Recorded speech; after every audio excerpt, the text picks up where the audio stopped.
Hello, and welcome to our first artist interview here on Port. And old friend of mine, Tom Cramer, legend. I've often called him the artist laureate of Portland, Oregon. Well, thank you, Jeff. Thank you. It's great to be here.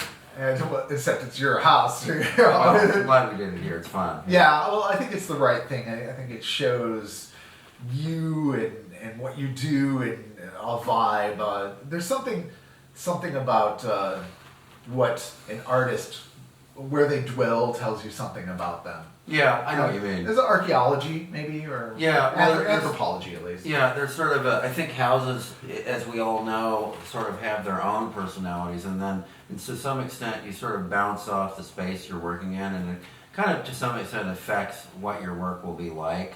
To some extent, I actually like working. I like to see where you work and how it affects what you do.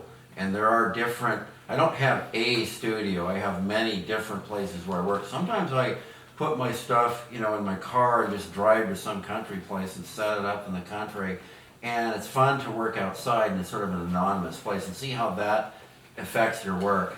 Stockhausen did that a lot in his music. He would do locally based music. Like one of his pieces called Star Music was literally a musician at a distance where they could distanced far enough away so that they could hear the other musician. Therefore, they took over a national park because the music was spatial, literally 3D, like dot to dot sound waves through this huge amount of space. That kind of thing fascinates me. Clearly, we're going to probably talk about music and its influence on me. And it does the same thing through your ears. I mean, it invites us to go into different mental and spaces and, in that sense, take a trip into somewhere else. I like the Stendhal syndrome, which means the ability to walk inside a painting and walk around. The horror director who did Suspiria, Dario Argento, did a horror film called the Stendhal syndrome, where the character went inside these paintings and it got really horrific in the paintings and he couldn't get out. And so there are some people who have that, it's one of the 27 senses. One is the ability to walk inside of a painting and experience in a three-dimensional way. Well, anyway, that ties back to your original question about houses. Yeah, but your works actually generally I think would be a pleasant experience to be in. It would be I think you build your own houses in your works. Yes, I think that's really interesting commentary.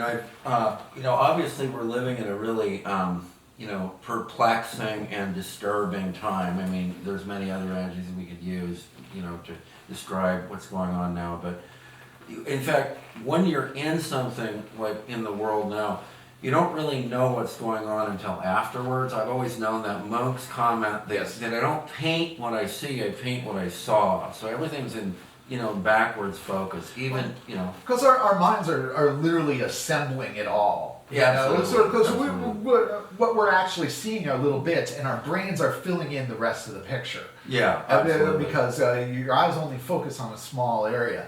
And, we're talking because you have a show up right now at Ogden Gallery.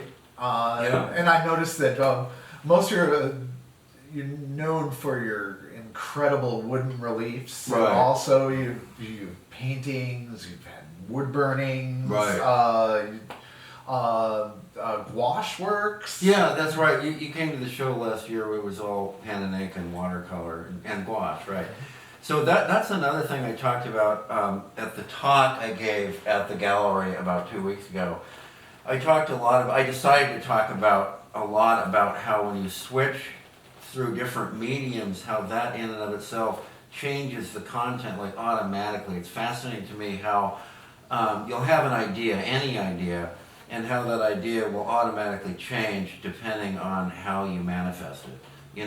And so it's sort of fascinating to me how I notice this in my own work and other people don't pick up on it, but there actually is a pretty strong connection between all my work, but you don't notice it because the underlying structure of it is the same, but what I do with it completely changes depending on the final product. And and so everything sort of starts with drawing, right? Mm-hmm. So you have an idea and you draw something, and and then it could either be a building, a painting, a sculpture, a floor plan, an interior design map of some kind, or a map. So everything sort of starts with drawing, and then whatever it segues into, to some extent, determines, where it goes is very different from where it starts. You see what I mean? Yeah, it's like Paul Klee would describe it as taking a line for a walk. That's very apropos. He's actually a really amazing person to read about. One of my favorites. And, yeah. and probably if there's an artist I mean, other than the artist I know personally, Yeah. of all these sort of famous dead artists that I love, Paul Klee is probably the one I know the most about. Yeah. I studied him extensively, and he left great diaries, and he was a great teacher at the Bauhaus too. Many people don't know he actually was on the faculty at the Bauhaus. and super musically oriented. Very musically because played the violin, I believe. Yeah. Violinist, Yeah. and his wife was a piano teacher, and actually her piano teaching actually is what kind of kept them afloat, because as you know, as an artist, you have lean years and you have great years. And he also was a cat lover. Yeah. And he claimed he could not do art unless a cat was in the room, because he believes cats were collecting psychic energy from the universe and so forth. There's definitely something sort of ancient and Egyptian. I think Egypt was North Africa and Tunisia and Egypt were a big influence. Tunisia was Yeah. kind of awakened him to light. To color. Too. To light and color, because Yeah. you don't have one without the other.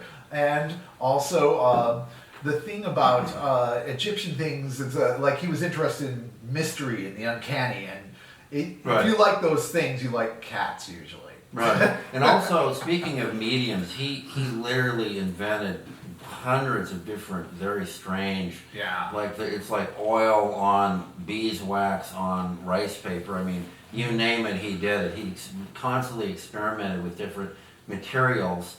And how those determine to some extent the content. Well, and I like structurally, and like it influences work, like heroic fiddling. And one of my favorite works by Paul Klee is the Viaducts refuse to assemble. Oh, I love that. Yes.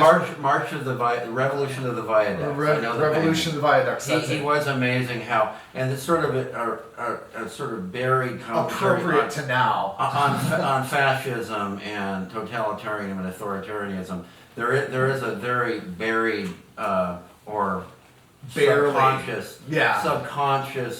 So I wanted to get circling back to your original question about how you interpret a lot of my work as being a pleasurable experience to immerse yourself in. Well, there's a reason for that, because I when you come from something negative, my way of dealing with it, ironically, is to do the opposite. To say, well, it doesn't have to be this way. And also, I grew up, in the 60s with the Beatles and sort of that kind of optimism. Peter Max, the Beatles, Yellow Submarine. You make your own reality. Right, you make your own reality. And I remember all artists do this. And I remember thinking, that we had, environmentalism was on the map, Earth Day, the war was ending in Vietnam. So it was a really hopeful time. And I remember now it's so dystopic. Many people I know with any intelligence, there's not a lot of outward hope. So therefore, it seems like the hope, what's left is to do it inwardly through your artwork. And I don't like it. I don't like people or art or music or anything. Stanley Kubrick, it's a great quote, brought this up, but he said that even if you make a film about something disturbing, you should leave the audience uplifted, and of course, even in a movie like Clockwork Orange, he achieves that through the use of the Beethoven's Ninth and the Rossini and all the other music he's using, and in 2001 with the Strauss waltzes. I mean, he was a master at using music, and whether even negativity can be transformational, or you can address heavy topics without making the viewer just want to slit their wrists or anything, which is why I don't like things usually that are overtly political, because it tends to be like one-liner art. It tends to narrow, and I like music. It creates a suppleness. I think a lot of the suppleness in culture has been drawn out of it. Right. And I think it's up to artists to bring back the complexity into things, and also that because that's where you find hope. And I like bring it back to music. I noticed like your current show at Augen Gallery right now. It's like, and it's always been the case. The titles for your works could all be Yes songs from the band Yes, right. or album titles or something like that. There's something about. There is almost a John Anderson-like quality to your painting. Yeah, Anderson. I consider that a compliment. I mean, I think of their music, and I like Roger Dean a lot, the guy that did their covers. Yes. Because it's kind of neo-Art Nouveau. It's really utopian. He's kind the relayer cover is right. And it's kind of like really high-end head shop art, you know, like stone art, whatever. And I remember one time I was in actually Seaside, Oregon, and I saw a show in a head shop in Seaside, Oregon. And of course, at the time, you know, kind of corny ballpoint pen, and it was definitely stoner art. But then I remembered that art, and I liked it. I did like it. Without judging it, I liked it, you know. I was attracted to it. Then later I saw footage from the Hubble telescope, and lo and behold, it looked exactly like this guy's art. So you never know with the psychedelic experience or whatever, maybe our brains, it releases stuff that we know about that's always repressed until it's accessed by the microcosmic world, you know, the subatomic world, the quarks, all these things somehow look like the macrocosm as well. And you know, maybe the universe only has only has 12 notes. And what I love about the Charles and Ray Eames film, you know that famous film with the guy in the rowboat? Okay, they go into his arm and they go through the small microcosmic view of his inside his arm, and then of course in the second half of the movie they go into outer space, and how similar those two things are, and it's all relative to what you are. Another thing I'm really fascinated by in my current show, even at the album, is I like to think about what would it be like to be a bug or an ant crawling through grass. Well, to them it would be like a forest. So it's all depending on your size, and there are sci-fi guys who say, well, one of the only solutions for us is to miniaturize ourselves, you know, so that we're not so Dr. Shrinker. Like we become literally, we shrink ourselves so we're like an inch high instead of 6 feet high, and so we'd use a lot less resources. You know? And you know the world's getting strange when you're starting to refer to Sid and Marty Krofft as a solution. Right. No, I know. There's actually, you know, and often you never know.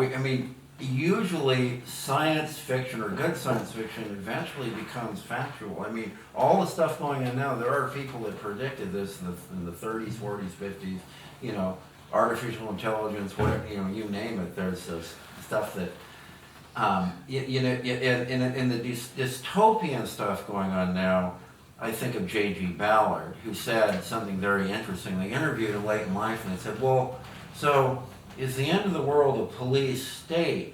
And he said, oh God, no, not a police state. He said the end of the world is no police.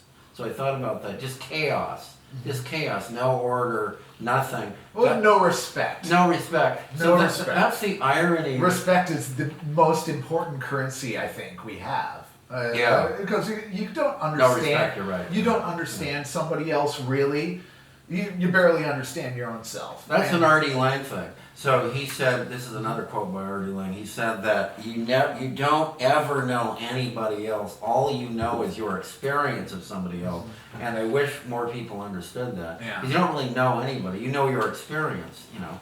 And the two things are different. But anyway, getting back to this, it definitely is, you picked up on an accurate thing, which is I like my work to be positive, utopian, give a sense of hope and euphoria, and make people, I mean, I hate to use this word, but kind of feel good, you know, like reintroduce feel good art, or, you know, if it feels good, do it concept or whatever. Or there's some psychologists that think you can't do good unless you feel good.